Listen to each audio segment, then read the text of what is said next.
अभिजीत भट्टाचार्य, गोविंदा, मुकेश खन्ना और इन सबके बाद आते हैं सुनील पाल, जिसके सामने सारे आई मी माई सेल्फ करने वाले सर झुकाते हैं। इनमें से कोई भी मेरी नजर में कुछ नहीं है। आप लोग अगर नहीं जानते, ये चिड़खोरे, फ्रस्ट्रेटेड, इग्नोरेंट मियां मिट्टू फाइनल बॉस हैं सुनील पाल, जिन्होंने हमारी आजादी के टाइम पे कॉमेडी शो किया था। उसके बाद से इनका सॉफ्टवेयर कभी अपडेट पे नहीं लगा। और इन्हें ये भी एक गलतफहमी है कि आजकल के कॉमेडियंस को इनसे वैलिडेशन चाहिए। मतलब अगर आपको सुनील पाल सर्टिफिकेट नहीं मिला तो आप एक अच्छे कॉमेडियन हो ही नहीं सकते। मैं हूं सुनील पाल, आपका कॉमेडी का लाल, और मैं दूंगा जवाब आपको सवाल। मतलब मैंने अपनी पत्नी को फिल्म दिखाई रांझना, फिल्म देखकर घर पे आके कहती मेरे प्यारे रांझना बर्तन सारे मांझना।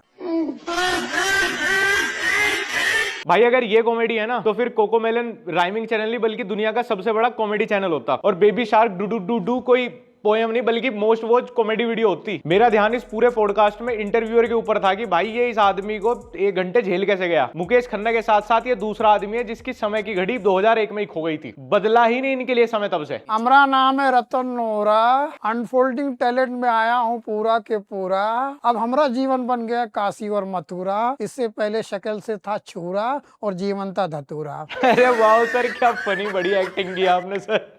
जब जब मैं आपका काम देखता हूं ना उसके बाद मुझे टाइगर श्रॉफ भी टैलेंटेड लगता है। उसका हर एक काम नया और फ्रेश दिखता है मुझे चिंता यह है कि सुनील पाल इतने पुराने जमाने में जी रहा है, इसको अगर पता लग गया ना इंटरनेट आ चुका है, वो भी 5G, ये शौक में मर जाएगा। सुनील पाल इतना पुराना आदमी है कि अपने शोज की बुकिंग भी पेजर पे लेता होगा। सुनील सर, आपने अपनी वीडियो से पहले एक वार्निंग डाल दिया करो, ओनली 90+। सुनील भाई, आज की जो जनरेशन है ना, उनको नहीं पता है कि आपने अपने जमाने में क्या क्या लेजेंडरी काम कर रखा है। सही बात। कर रखे होते तो पता होते ना। अपने जमाने में भी साधारण कॉमेडियन ही थे, बस उस टाइम लोगों को थोड़ी नॉलेज कम थी इन सब कामों की, तो ये अंधा में काना राजा बना फिर रहा था। और आजकल ये हर एक कामयाब और टैलेंटेड कॉमेडियन से जलन खाने का काम करते हैं। इसमें लेजेंडरी क्या है? लेजेंड तो नहीं, पर ये उससे मिलता जुलता जरूर कुछ है। 4 शब्द राइम करने से भाई कुछ फनी नहीं हो जाता। अगर राइमिंग ही फनी हुआ करती तो जो नहीं लिया दुनिया का सबसे बड़ा स्टैंड अप कॉमेडियन रह चुका होता। अब तुम्हें लग रहा होगा कि चलो यार कोई आदमी पुराने जमाने में जी रहा है तो उसमें दिक्कत किसी को कुछ नहीं है। सुनील पाल को ही सबसे ज्यादा है। ये कह रहा है मैं तो पुराने जमाने में हुई, तुम लोग क्यों नहीं पीछे आ जा रहे, तुम क्यों डिवोल नहीं होते भाई, तुम भी मेरे ही जमाने में आ जाओ। ये एकदम वो किसी भी फैमिली फंक्शन में एक सोल्टी अंकल नहीं घूमता रहता वो हर किसी से जलनखोरी की। अच्छा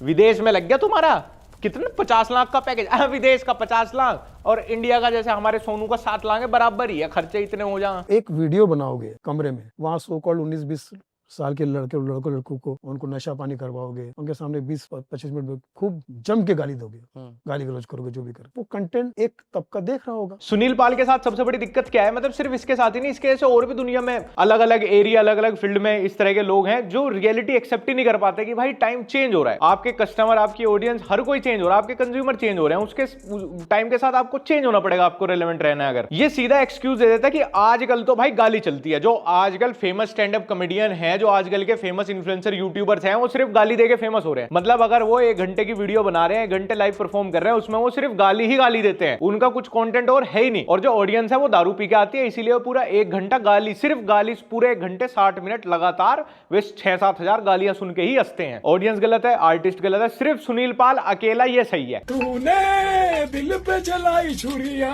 ऐसी कैसी मजबूरिया, दिमाग की तली पूरिया। सुनील जी जो एकदम फ्रेश, नई, तरोताजा राइमिंग वाली फैमिली फ्रेंडली कॉमेडी करते हैं, जो इनको कॉमेडी लगती है, उसको कोई नहीं देखता क्योंकि वो कॉमेडी में पोटेंशियल बहुत है, लेकिन इनके सब्सक्राइबर्स और लाइक्स रोक दिए गए हैं। सो कॉल्ड लोगों को ये करके मेरा YouTube चैनल, फला चैनल, मेरा सब बंद करवा दिए इन लोगों ने, या रुकवा दिए। क्या बात कर रहे हैं? हाँ, स्ट्राइक मार के ये करके इन लोगों के जो नशेड़ी गंजड़ी जो उनके दर्शक होते हैं। बड़े आदमी की इज्जत करने का कॉन्सेप्ट वहां से आया था कि भाई जो बड़ा बुजुर्ग आदमी होता है ना, जिसको एक्सपीरियंस होता है, उसके पास विजडम होती है, वो सच बोलता है। ले सुनील पाल इतना बड़ा झूठा है, इसकी उम्र की भी भाई कोई क्या ही शर्म करे, ये इतना बड़ा झूठा है। पिछले 7-8 साल से हर हफ्ते वीडियो डाल रहा है, इसने 2000 वीडियोस अपलोड कर चुका है, लेकिन इसको व्यूज नहीं आते क्योंकि उनकी ऑडियो क्वालिटी भी खराब है, वीडियो क्वालिटी भी खराब है, ऊपर से कंटेंट उसमें वही है हड़प्पा सिविलाइजेशन वाला, तो उसको कोई देखना नहीं चाहता। तो बहाने मार रहा है कि मेरे सब्सक्राइबर रोक दिए गए हैं। रुकवा क्या दिया किसी ने? यूट्यूब में क्या ट्यूबवेल था मैं सब्सक्राइबर की, तेरे वाले की मोटर बंद कर दी किसी ने, तेरे वाले से सब्सक्राइबर टपक ही नहीं रहे। प्रश्न करना चाहता हूँ ना आपसे कि सुनील पाल को कौन नहीं जानता, फिर उसके लाइक्स क्यों नहीं है? सवाल है ये।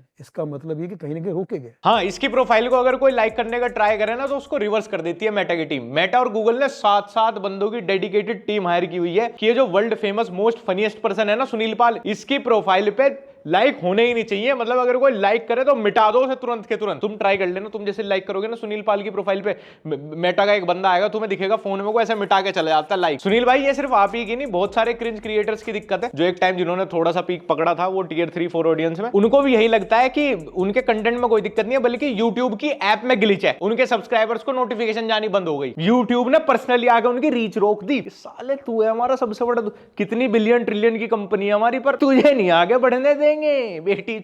नेटफ्लिक्स में अगर ये सब यही लोग हैं तो उनको चाहिए ऐसे ही लोग जो गाली दे, इस टाइप के बोल्ड कंटेंट। क्या कंटेंट होता है इनका? लड़का लड़की, लड़का लड़की, लड़का लड़की, लड़का लड़की। नेटफ्लिक्स पे सिर्फ बोल्ड कंटेंट होता है, लड़का लड़की, लड़का लड़की, इस टाइप का। तो इसीलिए नेटफ्लिक्स पे कभी सुनील पाल आ नहीं पाए, या आप मान लो उन्होंने आना नहीं चाहा। इनके इंटरव्यू तो ये लगता है कि इन पे ऑफर्स बहुत थे बट ये नहीं आए, क्योंकि वहां पे बोल्ड कंटेंट हो सकता है, वहां पे लड़का लड़की, लड़का लड़की, यही वाले सब सीन दिखाते हैं नेटफ्लिक्स वाले। तो सुनील पाल के मोरल्स ने अलाउ नहीं किया इस टाइप के बोल्ड कंटेंट। क्या कंटेंट होता है इनका? लड़का लड़की, लड़का लड़की, लड़का लड़की, लड़का लड़की। बाकी सब तो फिर भी सिर्फ गालियां ही दे रहे थे। तूने तो भाई पूरा चीप मोलेस्टर वाला कैरेक्टर ही प्ले कर लिया। इससे बढ़िया तो नेटफ्लिक्स पे आगे स्टैंड अप में गाली दे लेता, पैसे भी बचते और इज्जत भी। हर चीज का अपना महत्व। ये कपड़े आपने क्यों पहने यहाँ पर? हम तो संसार में नंगे ही आए थे ना भैया। अब लड़कियां क्या बोलती है, मैं तो अपने लिए पहन रही हूँ, मुझे तो समाज से मतलब नहीं, और उसी समाज से लाइक चाहती हो तुम। नहीं, लड़कियां जो जिवामे के अंडरगारमेंट्स पहनती हैं वो सुनील पाल को दिखाने के लिए ही तो पहनती हैं। ये आदमी अपनी बात को बैक करने के लिए कुछ भी लॉजिकल बोल सकता है, कुछ भी। अपने लिए कपड़े पहन के अगर कोई समाज से लाइक ले भी रहा है तो इस बात से उसका क्या लॉजिक है? मतलब ये दो बात तो कनेक्ट ही नहीं हुई, खुद आपस में क्या लेना देना इन बातों का। जैसे मनोज बाजपेयी ने गालियां दी थी, मनोज बाजपेयी बोलता गाली देना कोई बुरी बात नहीं है, तो मैं मनोज बाजपेयी को मिलते ही छूट गालियां दे दूं 50, और मनोज कैसे और 50-60 गालियां दे दूं। अच्छा, तो जो आपने वो मोलेस्टर वाला कैरेक्टर प्ले किया था, तो सुनील जी अब रियल लाइफ में आपको मिलते ही मैं छेड़छाड़ दूं, फिर आपकी तिजोरी में अगर मैं अपना गोल्ड प्लेटेड सॉसेज रख दूं, कैसा रहेगा? नहीं सुनील मेरे भाई, तू एक बात सुन, ऑन स्क्रीन कैरेक्टर प्ले करने में रियल लाइफ में कुछ तो डिफरेंस होता हो। इवन आदमी के मूड में, आदमी की पर्सनैलिटी में ही एक टाइम बाद बहुत डिफरेंस होता है। ऐसे तो भाई अगर कोई बच्चा बचपन में कोई गलती कर देगा तो पूरी जिंदगी उसे माफ ना करे। सुनील पाल जैसा खुद है ना कि टाइम के साथ कभी वो हुआ ही नहीं, सेम ये लोगों को समझता है कि नहीं भाई, जो अगर उसने एक बार ऑन स्क्रीन प्ले करता है ना, वो आदमी वही है, खुद वो वही है। नेचुरल एक्टिंग जैसा कुछ नहीं होता। मनोज वाजपेयी ने ये बोला था कि अगर आप कोई कैरेक्टर प्ले कर रहे हो जिसे आपको रियल लाइफ के आसपास दिखाना है, तो हमारी रियल लाइफ का भी एक हिस्सा है गालियां, तो वो कैरेक्टर अगर ऑन स्क्रीन गालियां देगा तो उसमें कोई बुरी बात नहीं है, वो नेचुरल एक्टिंग में आता है। ये सुनील पाल वाली बुद्धि के बच्चे होते हैं जिनको लगता है अमरीश पुरी बहुत हराम आदमी था भाई, वो तो कोई गुंडा बदमाश आतंकवादी था। हमारे बॉर्डर पे अगर वॉर हो गई ना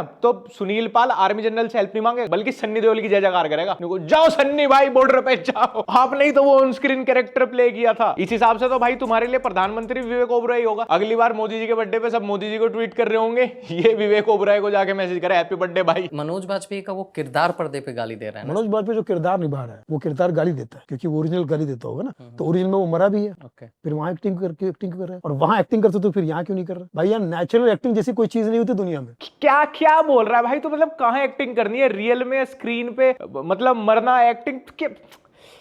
तुझे तो यार मैं कोई आधुनिक इलाज भी नहीं बता सकता, तू उसको भी धिक्कार देगा। कोई आयुर्वेद का ही कुछ बताना पड़ेगा तुझे। देखता हूँ कोई वैद वगैरह जड़ी बूटी कुछ आए तेरे बुद्धि का इलाज करे इस पागलपन का। इनको कोई आम बीमारी नहीं बल्कि इलॉजिकल रीजनिंग की बीमारी हुई है। लो कर लो बात। वो जोक करने के लिए मेहनत लगेगी ना भाई, या तुम एक गाली देके हंसा देते हो। खुद ही एक्सेप्ट कर रहा है कि एक गाली देके हंसा देते हो। इसका मतलब तो एक गाली तुम्हारे 20 साल के परिश्रम से, जो तुमने 20 साल इतना बड़ा नाम कमाया, उससे बड़ी है। तुम्हें भी एक गाली सुन के ही हंसी आ जाती होगी भाई, मतलब फिर गाली फनी हुई ना। आप अगर 20 साल मेहनत करके ना व्यूज ला पाए, ना सब्सक्राइबर ला पाए, ना आपको शोज मिल रहे, ना आपको इवेंट्स मिल रहे, ना आपको कोई पूछ रहा, आप चिड़खोरे से अलग हुए घूम रहे हो, तो गाली बड़ी हुई ना आपके करियर से। तो सुनील भाई के साथ दिक्कत पता है क्या हुई? इन्होंने शुरू में जब नए नए कॉमेडियंस ने एक आध बार गाली वाली दी, उसके ऊपर इंडिया में आदत तो ही बैकलैश आ गई, पूरी 1 घंटे की वीडियो से 2 गाली निकाल के उस पर थोड़ा सा आउटरीच कर दिया ट्विटर पे। तो इन्होंने ना उस चीज के अगेंस्ट बोला, तो इनको बड़ी वाह मिली कि अरे बहुत अच्छी बात है, हमारे संस्कार, हमारी संस्कृति, हमारी सभ्यता के लिए कोई कॉमेडियन तो बोल रहा है भाई। इन्होंने उस पर राइड करने की सोची, बट वो राइडिंग बहुत लंबी चली नहीं। फिर बहुत सारे कॉमेडियन आ गए जो स्लैंग्स यूज करते थे, जो एक आध डबल मीनिंग जोक भी डाल देते थे अपने सेट के बीच में। तो वहां से नई जनरेशन ने उनसे रिलेट करना शुरू कर दिया। सुनील जी आउटडेटेड हो गए, तो अब सुनील जी ना गाली दे सकते, ना अपना डाउनफॉल रोक सकते। तो अब इनका हाल हो गया लोमड़ी के जैसे। वो थी ना कि अंगूर तो मिले नहीं तो अंगूर तो खट्टे हैं,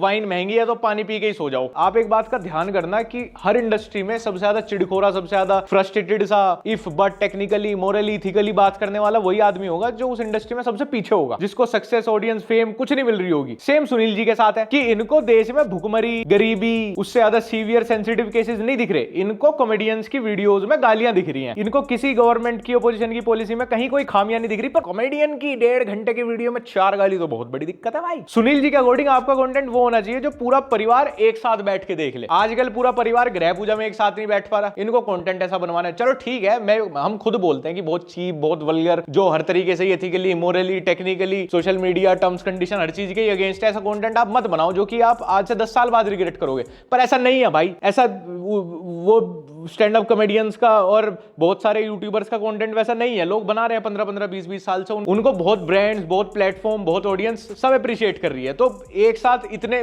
भाई इतने क्या, हर कोई बेवकूफ है फिर तो भाई, अगर इतने लोग अप्रिशिएट कर रहे हैं उसे। हम लोग भी कॉल आउट करते हैं ऐसे लोगों को जो बहुत चीप वल्गर टाइप का कुछ भी कंटेंट डालता है, पर 2 घंटे के स्टैंड अप में किसी ने 4 डबल मीनिंग जोक मार भी दिए, 5-6 गाली भी दे दी, वो भी फ्लो में, जहां पे रिक्वायरमेंट थी, जहां होता है ऐसे ही 4 दोस्त ऐसे ही बात करते, तो क्या हो गया भाई? राइमिंग से तो बढ़िया ही है। हर लाइन में मैं पीने बैठा था, मैं दारू पी रहा था, मैं ये किया था, फिर मैं पी रहा था, मैं पी के आया, मैं पीने वाला हूँ, मैं पीने जा रहा हूँ, ये कर रहा हूँ, यही कंटेंट। तो शराबी वाला तो आप भी करते थे एक आइटम।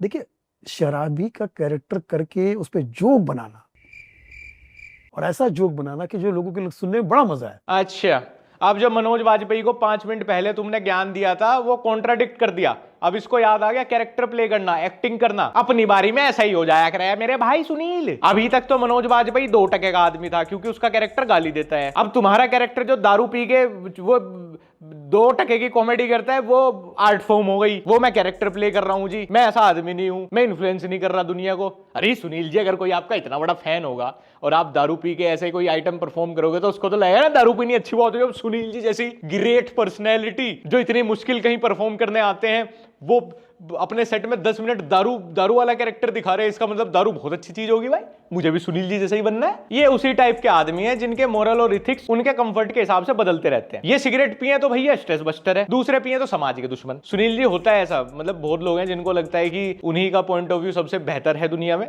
किसी और का कोई पॉइंट ऑफ व्यू हो ही नहीं सकता, और दूसरों को भी उन्हीं का पॉइंट ऑफ व्यू अपना लेना चाहिए। जो आपको लगता है कि बहुत बड़ा तगड़ा है इन लोगों का, ये जो सो कॉल्ड, इनको मेरे किसी आर्टिस्ट के सामने बिहार के सोनपुरा मेला में खड़ा कर दो, सोनपुर मेले में, अगर ये 5 मिनट में चल गया, आप भी मुझे फंडा करा के भिड़ लो मेरे से, अगर तुम 5 मिनट भी टिक जाओ। आदमी कॉमेडी बैटल करने भी कहां बुला रहा है? द लाफ क्लब गुड़गांव नहीं, सोनपुर मेले में आ जा, चल टिकला 5 मिनट आ जा, सोनपुर मेला बिहार। तो मैं कह रहा हूँ कि यहाँ पर भी सभ्य भाषा में करो ना। आपको सोनपुर मेला में तो आप छोड़ ही दीजिए, आपको वहां तो पहुंच ही नहीं पाएंगे, कभी जीवन में नहीं पहुंच पाएंगे। ये मेरा चैलेंज है आपको, क्योंकि जिस वहां पे पहुंचने के लिए बहुत मेहनत करनी पड़ती है। सोनपुर मेला तो भाई मुझे अब कोई बड़ी स्टेज लग रही है, ये Kamani stadium, Indira Gandhi indoor stadium ना जी ना, Royal Albert Hall no, Sonpur Mela, वहां परफॉर्म करना है अब मेरा ड्रीम। हर एक स्टैंड अप कॉमेडियन का बचपन का सपना होता है कि एक बार सुनील पाल जी को टक्कर दूं सोनपुर मेले की स्टेज पे। जीवन का एक ही लक्ष्य, Sonpur Mela live stand up comedy first position. मैंने उनको जोक भी कहता कि सोनू जी आपकी जीवनी लिखूंगा मैं, आपकी बायोग्राफी लिखूंगा, उसका नाम होगा सोनोग्राफी।